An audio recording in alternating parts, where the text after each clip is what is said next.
Chapter 3. An annoying melody blared from a small band of pop minstrels in the back of the flashy ivory and gold carriage, while a cluster of young royals took over the front of the luxury, open-air interior.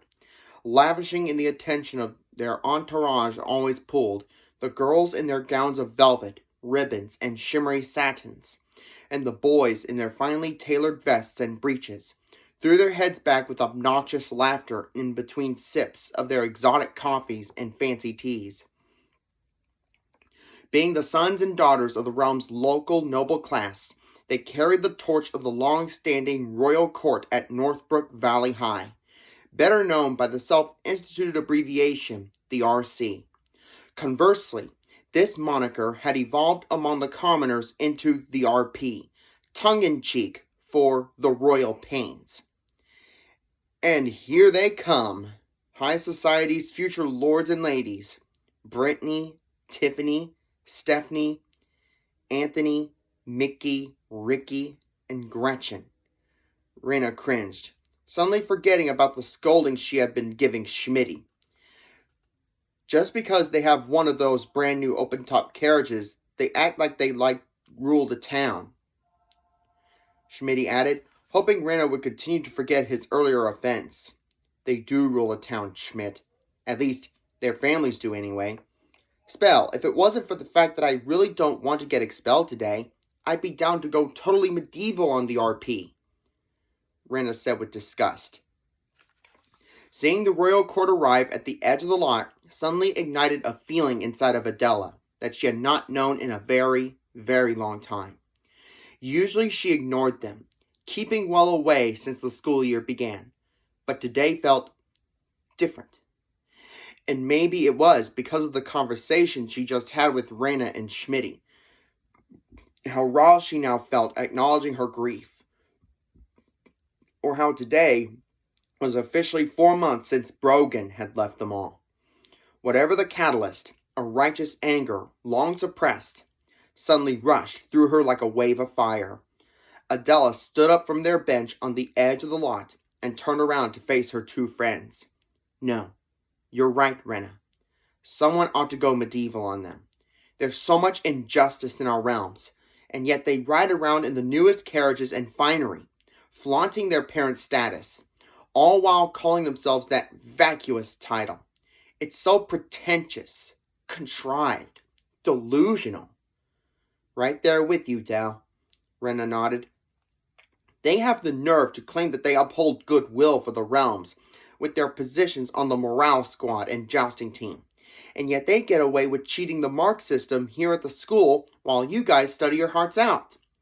I'm embarrassed to have even eaten at the same table as them, let alone to have once called them friends. Even he wasn't any different in the end. In fact, I'm glad he left, because in no way, in any sort of realm, would I even want to be like them. Wow, that's some great progress there, Schmitty blurted, bewildered yet cautiously proud of Adela's sudden fire. But Adela paid Schmitty no mind. The inferno could not be stopped. They offer no loyalty, assuming that money can buy them anything, despite the fact that some of their families are almost bankrupt. And so they petition to tax our lands further, misappropriating the funds only to feed their selfish antics as they spiral their families and our economy into more debt. Really glad to see you still have the fight in you, Della. But Rena tried to break in. Real royalty actually learned to govern at one of those royal finishing schools. But their birth status doesn't carry enough merit for admittance, and they sure as spell can't buy their way in. They're caught in this pathetic royal limbo, desperate to marry up in status so they can leech off a real prince or princess. Adela! Rena cut in again, jumping up. To rule a thriving kingdom, you need a strong and appreciated working class. And you don't treat your commoners like they aren't worthy enough to breathe your air. We all bleed red, Rena. You take away the farce of a title, and the royal pains are little more than obnoxious leeches with monumental egos. You really want to tell him that? Rena grimaced. You know I would if I could, Adela admitted passionately. feeling as if a weight lifted from her chest. "Della," Schmitty pointed meekly, gnawing on his now ruined waxed paper straw. Adela realized the fear in his eyes and quickly spun around. The crushing weight returned to her in an instant. To Adela's dismay, the RC had quieted their minstrels in laughter when they pulled around, only to park right where the edge of the stables lot met the quad. They had been well within earshot for Radiance knows how long, and Brittany of House Dorrance, soon to be a lady of the realm of Calamer, stared right at her. "Adela, how fare thee?" Brittany haughtily announced as her footman came around and opened the carriage door. Her loud greeting drew in a larger crowd of students almost instantly. "Brittany, I fare well," Adela answered awkwardly, anxiety gripping her stomach like a lead trap. "Oh no, how much do they hear? Should I run?" "No, running is for cowards. Stand your ground. You are not intimidated." "We all bleed red," Adela deliberated in her head. "That was some speech you had there." Brittany crooned coldly as her footman finished guiding her off the carriage steps. That whole "take away our titles and we are nothing more than leeches caught in a royal limbo. You come up with that yourself?" She drew closer, challenging. Her fellow royals lingered behind, hanging on every unfolding moment. "That's not exactly how I said that." Adele tried to defuse the situation. "Ah, well, I paraphrased a smidge," Brittany admitted sarcastically. "You do talk a lot for a peasant," she prodded, smugly looking back to her carriage for support. "Well, we need to get to class. The bell is going to toll." Adela hoped that she would drop this and move on. "Don't be silly, Adela," Brittany patronized. "The bell won't ring for several more minutes. And seeing as you love to talk, it's been ages since we last caught up." She was not going to let her go. "It sounds like you actually have a lot to say to the RC." The whispers ran through the growing crowd, and Adela quickly realized they were surrounded by an audience. There would be no easy exit from this. If she did speak her mind, right here and now, would it hurt her family's business in the realm? Would it hurt her family's hard-fought anonymity? Did House Dorrance have that kind of sway? They still answered to Brogan's cousins. "Not really. It's nothing. Just nothing," Adela faltered, losing her gumption, all that fire inside quickly vanishing into smoke. "So you love to talk, but nothing is said?" Brittany nodded, an insincere smile sliding into place. "Just nothing? Well, that's just like you, Adela. You're nothing." The vitriol ran deep as she raised her tone for everyone to hear. "Just so it's clear, you should continue to say nothing about the RC. Doing otherwise would be a horrible mistake on your part." She looked back to her audience once more. The whole carriage of young nobles nodded, feeding off the malicious energy that had been conjured. Brittany flashed another stuck-up grin, turned back to Adela, and continued. "You had best learn your place, peasant.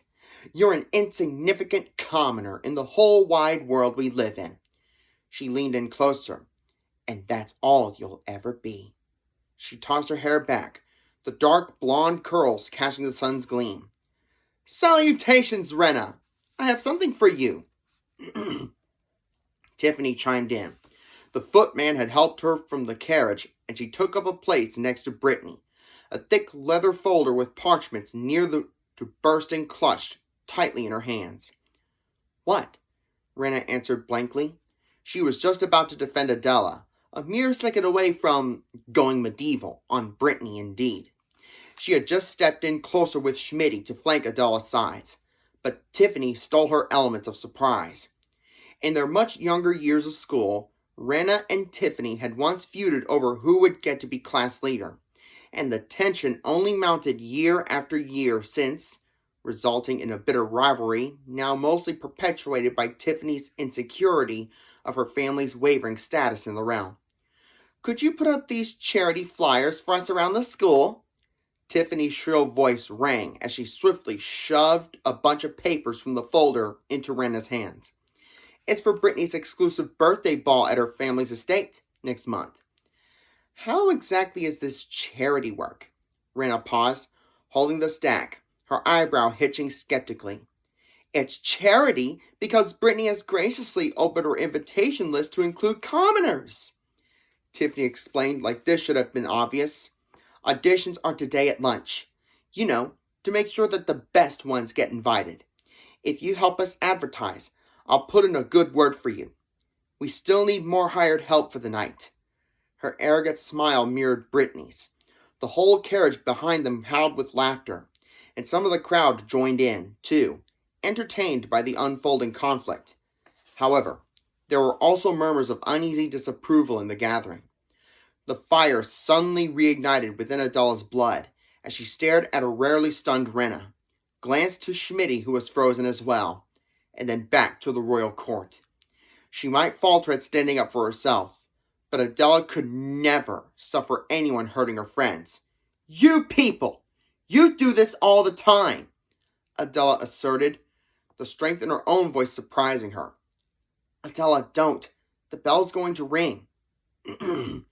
Rena tried to cover the embarrassment. Adela would not have it and grabbed the papers from her hands instead, waving them around. Are you all so bored and insecure that you seek validation by tearing down the people around you? How can you debase someone purely on status? Adela threw the flyers back at Brittany and Tiffany, the papers exploding in the air with a dramatic flutter. Tiffany and the crowd gasped. Brittany only crossed her arms, her smirk seemingly unshakable. Wow, Adela, if you wanted to be our servant so badly, then you could have just begged us. You didn't need to make a mess.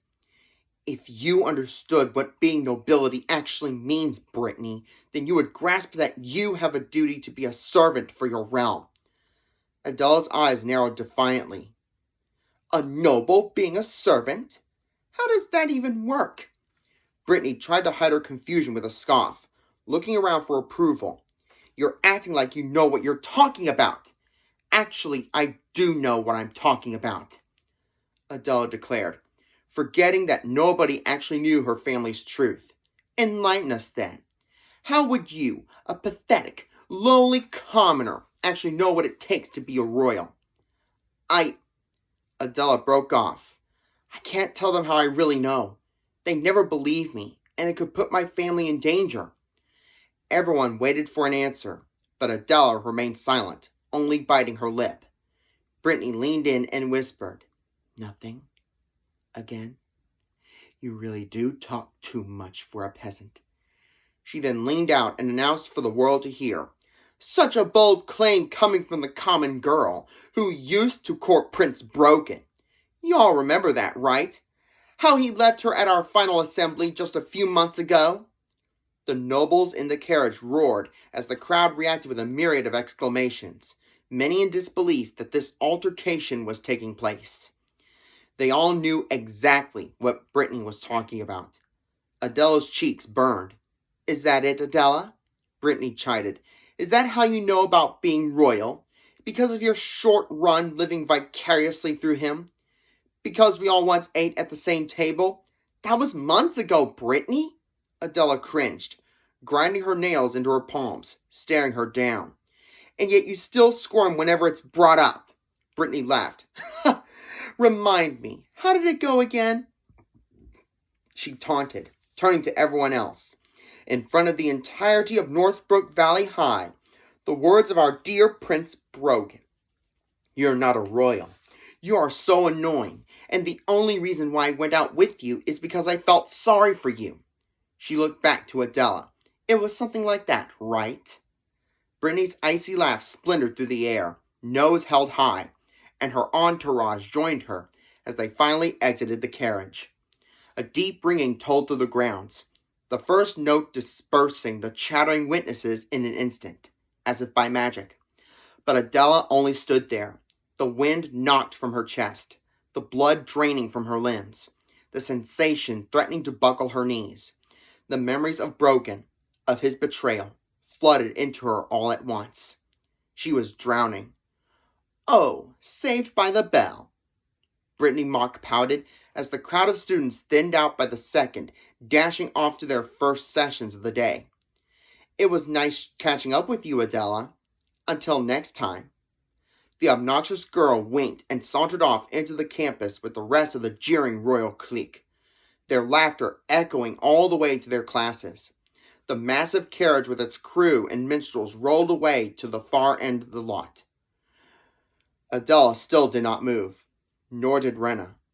Come on, Schmitty finally said as he linked his arms into each of theirs. He had already collected their notes into their book bags and carried them all on his shoulders. At his gentle urging, they moved off to class together, hearts heavy with defeat and sorrow. Yeah, they do still talk, Adela whispered at last.